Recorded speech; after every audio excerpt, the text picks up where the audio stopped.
मित्रों, आज मैं आप लोगों के लिए एक ऐसी कहानी लेकर आया हूं जिससे आपके जीवन में बहुत परिवर्तन हो सकता है और आप अपने जीवन में कभी क्रोध नहीं करेंगे, क्योंकि क्रोध एक ऐसी आग है जो जीवन को नष्ट कर देती है।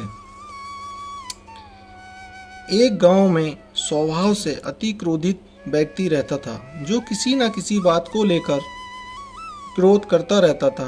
एक दिन उस गांव में भगवान बुद्ध अपने शिष्यों के साथ आए और बुद्ध भगवान उस गांव में उपदेश दे रहे थे।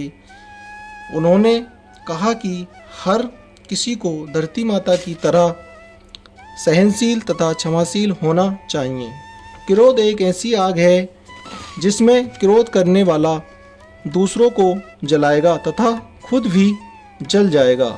सभा में सभी शांति से बुद्ध की वाणी सुन रहे थे, लेकिन वहाँ पर वह स्वभाव से ही अतिक्रोधित व्यक्ति भी बैठा हुआ था, जिसे ये सारी बातें बेतुकी लग रही थी। वह कुछ देर ये सब सुनता रहा, फिर अचानक ही आग बबूला होकर बोलने लगा, तुम पाखंडी हो, बड़ी बड़ी बातें करना यही तुम्हारा काम है, तुम लोगों को भ्रमित कर रहे हो।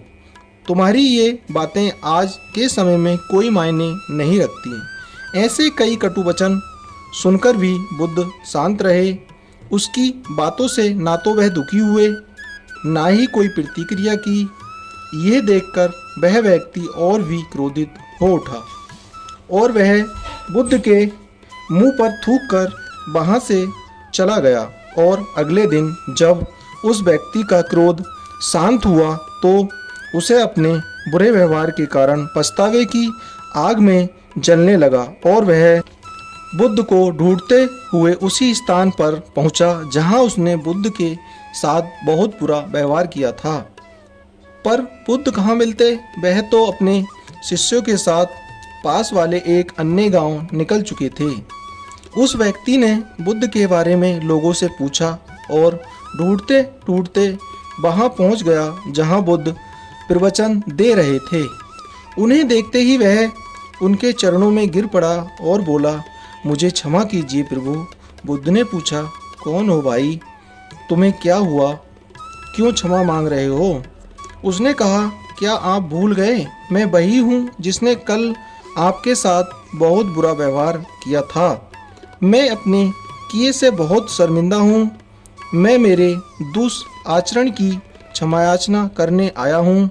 भगवान बुद्ध ने प्रेम पूर्वक कहा, बीता हुआ कल तो मैं वहीं छोड़कर आ गया और तुम अभी भी वहीं अटके हुए हो। तुम्हें अपनी गलती का आभास हो गया, तुमने पछतावा कर लिया, तुम निर्मल हो चुके हो। अब तुम आज में प्रवेश करो। बुरी बातें तथा बुरी घटनाएं याद करते रहने से वर्तमान और भविष्य दोनों बिगड़ते जाते हैं। बीते हुए कल के कारण आज को मत बिगाड़ो। उस व्यक्ति का सारा बोझ उतर गया। उसने भगवान बुद्ध के चरणों में पड़कर क्रोध त्यागा तथा क्षमाशीलता का संकल्प लिया। बुद्ध ने उसके मस्तिष्क पर आशीष का हाथ रखा।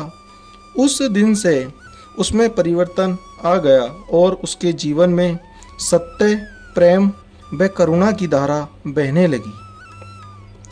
मित्रों, बहुत बार हम भूत में की गई किसी गलती के बारे में सोचकर बार बार दुखी होते हैं और दुख को कोसते हैं।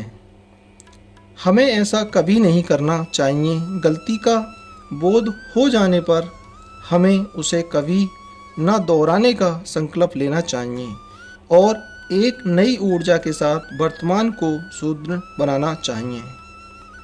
मित्रों, आपको मेरी कहानी अच्छी लगी हो तो वीडियो को लाइक करें और शेयर करें और ऐसी ही ज्ञानवर्धक कहानियाँ सुनने के लिए चैनल को सब्सक्राइब व शेयर करें।